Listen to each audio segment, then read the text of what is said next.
Do you hear it? The echoes of the past, the whispers of forgotten truths, fragments of memories lost in the shadows. Welcome to Brainrot, Echoes, where we bring you stories long buried, unravel mysteries cloaked by time, and guide you through the darkest corners of the mind and the universe. Each video is more than just content. It's an echo resonating deep within, urging you to question, to wonder, to explore. Backend index pointing right, hit subscribe, turn on the notification bell, and join us in listening to the echoes the world tried to silence. Milky Way, the end of 1,000 years of peace. Part 1. Memories of Peace. The gentle light of dawn spread slowly across the translucent layers of clouds. High above, cities floated like enormous crystals, reflecting millions of early sunbeams down onto the mirror-like oceans below. The morning breeze carried the sweet scent of fresh grass and ancient tree resin from primeval forests that had revived over the centuries, carefully preserved by humankind. Earth, after 1,000 years of peace, had become a flawless blue gem amid the vast universe. There were no more nations, no more borders, no more wars. The cities were no longer gray, concrete blocks crowding together, but harmonious blends of nature and technology.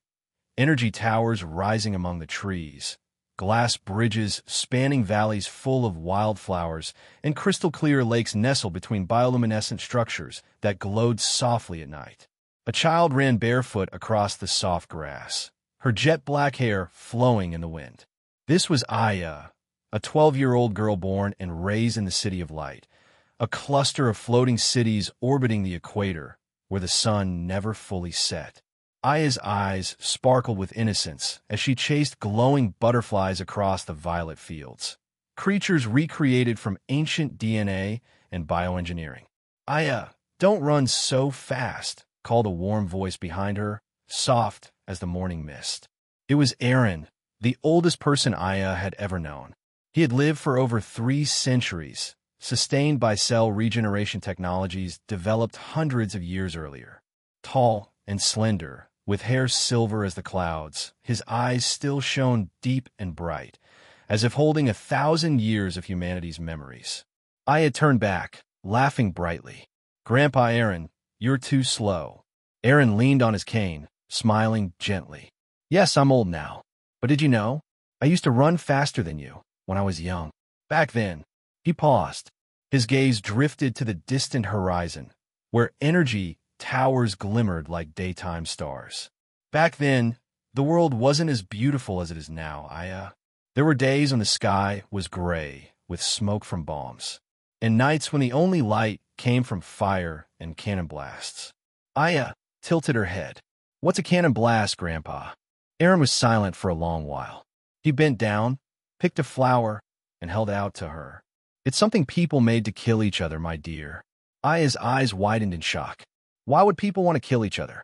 He didn't answer right away. A soft breeze stirred his silver hair, carrying the sweet scent of the grass and trees. Aaron gently squeezed Aya's hand and began walking again. Because back then, people hadn't yet learned how to listen. They hadn't yet learned how to understand one another. But in time, we changed. Together they walked the white stone path that led to a round plaza at the heart of the City of Light. There stood a colossal crystal monument, within which the memories of past wars were preserved, not to remind of hatred, but to remind of peace's fragility. Aya stood silently, gazing at the crystal. Within it, faint images appeared: a ruined city, blackened fields, a small hand clutching a mother's bloodied palm. "Is that real, Grandpa?" Yes, it was real. But now, those memories are just shadows. Above, mechanical birds soared, their wings spreading melodies once forgotten amid war. Below, silver rivers wound their way through reborn forests. No longer did people fight over land. They learned to draw energy from wind, from sunlight, from harmony itself. No longer isolated, they connected through the quantum mind network, a global link of consciousness, where everyone could feel each other's emotions without speaking a word. Aya looked up at the sky, where satellite cities drifted among the clouds. Grandpa, do you think peace will last forever? Aaron smiled and patted her head. As long as there are children like you asking that question, peace will endure. A gentle breeze stirred the brilliant purple flowers, sending shimmering pollen into the air like falling stars. Aya spread her arms and spun through the fields, her clear laughter echoing across the land. In the distance, the sun rose higher, painting mountains and valleys in gold. A new day began on the reborn earth, and no one, not a single soul, suspected that this would be the day when the sky would tear open and 1,000 years of peace would face its first true test. Milky Way Part 2. Darkness from the stars. Dusk fell slowly, painting the sky in shades of amber and deep orange. The city of light and its floating clusters began to glow, soft streams of illumination spreading like miniature galaxies. Aya sat at the edge of a glass balcony, dreamily watching the first stars flicker to life. The night breeze carried the chill of the ocean and the fragrance of the ancient forests.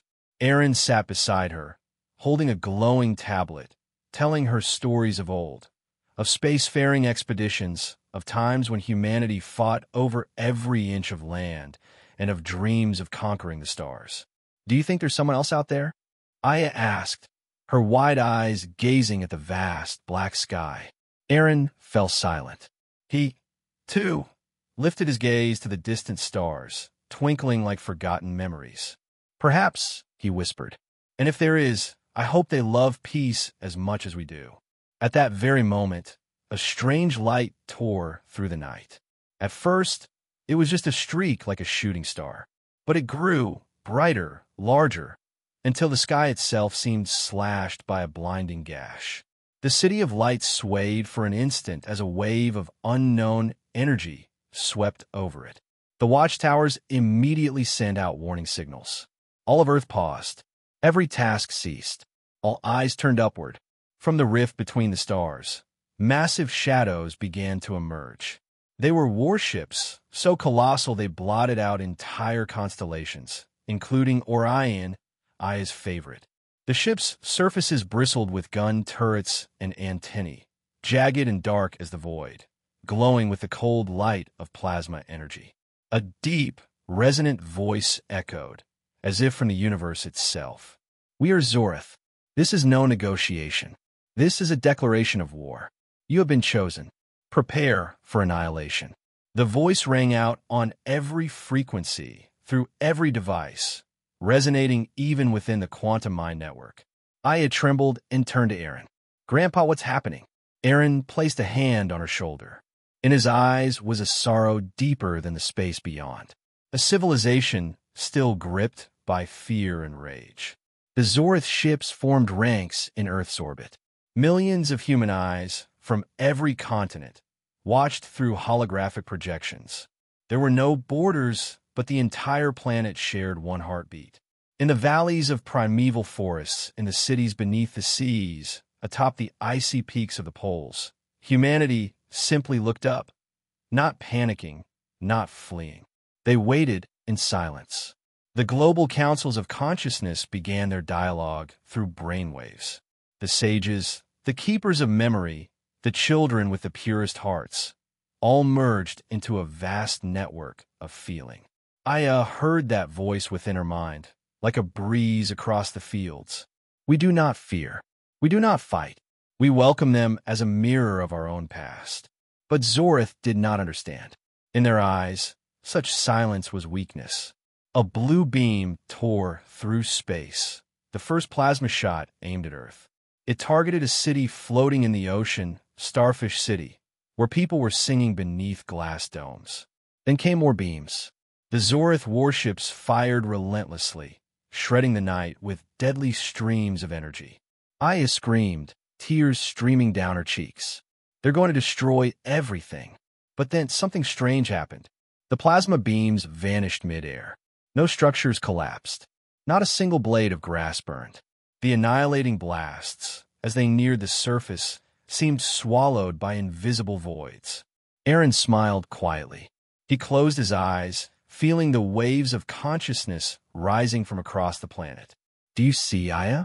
We need no weapons. The unity of all of us, our love, has formed the strongest shield. I looked up. The Zorth ships continued their attack. But every effort was futile. A new message came from Zorth, this time tinged with confusion and anger. What technology do you use? Where are you hiding your weapons? And still, Earth was silent. Silent like a morning lake. Silent like a forest before the wind. But within that silence was a shared rhythm, the heartbeat of billions as one. Aya clutched Aaron's hand tightly. Will they understand, Grandpa? Aaron placed his frail hand over his heart. They will hear, if they listen with their hearts. In the sky, the Zorth ships wavered, bewildered by the invisible force they could not touch, could not destroy.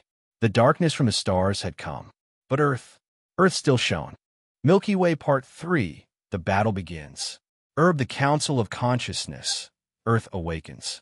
Deep within an ancient mountain, hidden amidst the primeval forests of South America, stood the seat of the Global Council of Consciousness. It wasn't a fortress of steel or stone, but a space that resembled a crystalline cavern, where giant columns of crystal glowed softly, channeling the brainwaves of all humanity. Inside, thousands of sages, elders, scientists, and children chosen for the purity of their hearts sat in profound silence. They were connected through the quantum mind network, a non-material superstructure woven from the brainwaves, emotions, and ideals of humankind, developed over centuries of peace. One figure, the council's chairwoman, the scholar Leora, opened her eyes, their pupils green like the deep forest. They have arrived. Earth is being tested, but we shall not lose ourselves. A 7-year-old boy, Min, seated among the wise, spoke in a voice as light as the breeze. They are afraid. Let us show them the light of compassion. And so, the council gathered all their consciousness. They guided the emotional network of the world. No hatred, no anger, only acceptance. That wave of consciousness, clear as glass, powerful as the ocean, spread outward, enveloping Earth, forming the bio-mind shield, a defense not made of metal or energy, but of pure harmony.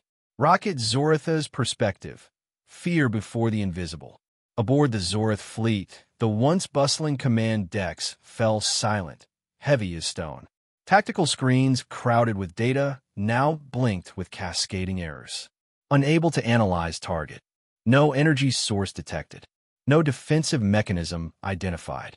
Supreme Commander Zathrun, tall and imposing in gleaming black armor, gripped the armrest of his command chair, his violet eyes ablaze with fury.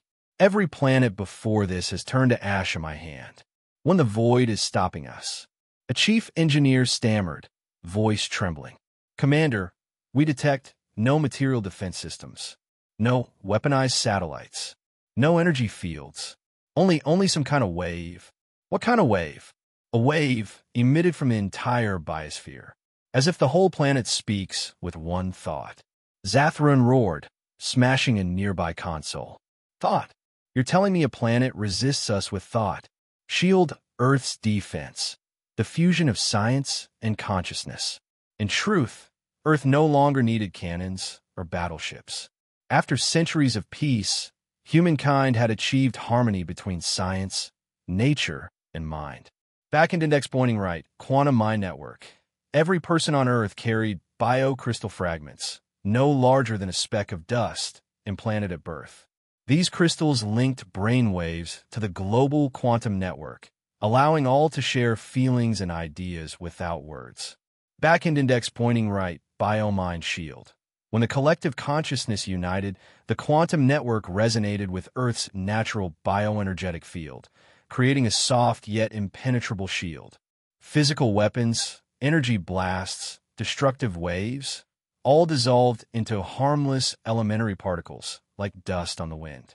Backhand index pointing right, the crystal mind, a supreme AI with no physical form, dwelling in the core of the quantum network, existing purely as a concept. It commanded nothing, only served as the bridge uniting all human minds. Humankind no longer feared, for there were no boundaries between one soul and another. The love of a single child could become the strength that protected an entire world. Collision Zorith unleashes its might and collapses before the untouchable. Upon command, the Zorith fleet launched their full arsenal, planet-destroying bombs, black and seething with dark energy, hurtling toward Earth like meteors. But as they touched Earth's biospheric layer, they unraveled. No explosions, no fire, only shimmering dust scattered on the breeze. Zorith's system screamed with cascading failures. No destructive impact detected. No counterattack target found. And in Zathruin's mind echoed a strange voice, gentle, yet thundering like storm winds. You seek an enemy, but the only enemy is within yourself. Aboard the command ship, Zorith faced for the first time an unvarnished truth. They had brought war to a world that knew no fear, and that was what had defeated them. Seedling closing scene. Aya stood on the balcony, watching the battered Zorith ships drift in confusion above. Grandpa, will they leave? Aaron smiled, his eyes gleaming with quiet light. Perhaps, or perhaps they will stay to learn how to live. Beneath their feet, Earth remained green. It continued to sing the songs of wind, forest, and sea, unshaken by the darkness that had once descended. Milky Way Part 4, Earth's Laughter. In orbit, the Zorith fleet drifted in silence, like a graveyard adrift in the void of space. The plasma cannons were dead. The bay doors stood open, their planet-killer bombs long since dissolved into dusts of light. In the command chamber of the flagship Zorith-Ka, Supreme Commander Zathruin stood motionless. The tactical displays were empty. No enemy, no target, no escape. He let out a roar, but even that roar echoed weakly through the vast chamber, swallowed by the emptiness. How could a planet without weapons stop the Zorith fleet? How? His deputy, Irina, whispered. Perhaps we were wrong. We came seeking an enemy, but here there is no enemy. Suddenly, a strange sound rose. Not through radio waves, not through speakers, but straight into the minds of every Zorith aboard their ships. The purest sound they had ever heard. Laughter. Not mocking laughter, not scornful laughter, but laughter clear as a mountain spring, gentle as the morning breeze, rising from Earth to orbit, crossing all boundaries of matter.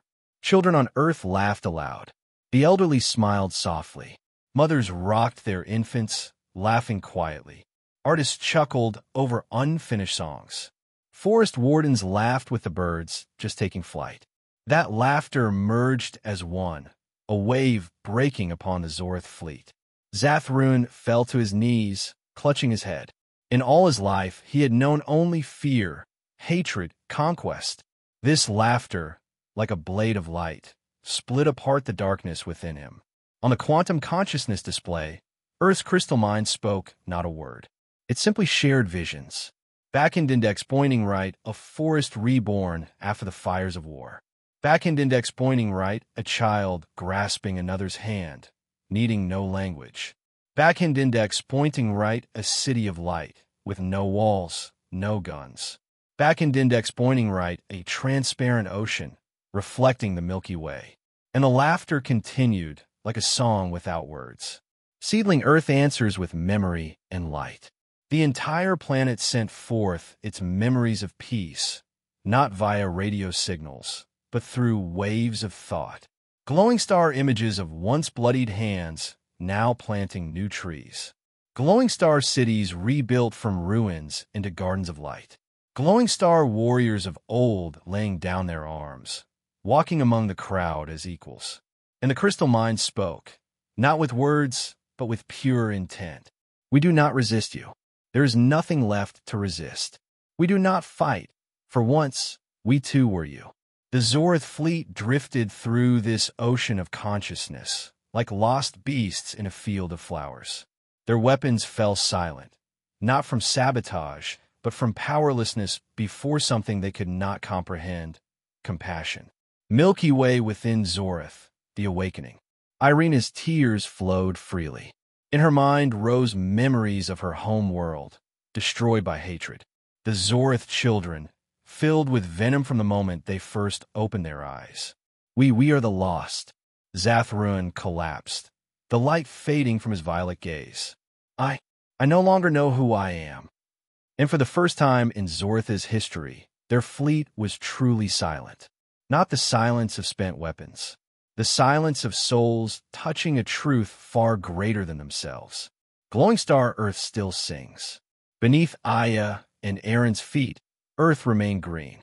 Aya whispered, "Grandpa, that laughter, it's so beautiful." Aaron nodded, his voice soft as the wind. "That is Earth, Aya. When the human heart is pure, the planet itself can laugh." Across the world, forests quivered in the breeze. The sea whispered the song of peace. The night sky sparkled as though bursting into starlight. And in space, the Zorth fleet drifted in that laughter, quietly, no longer invaders, but lost souls just beginning to find their way home.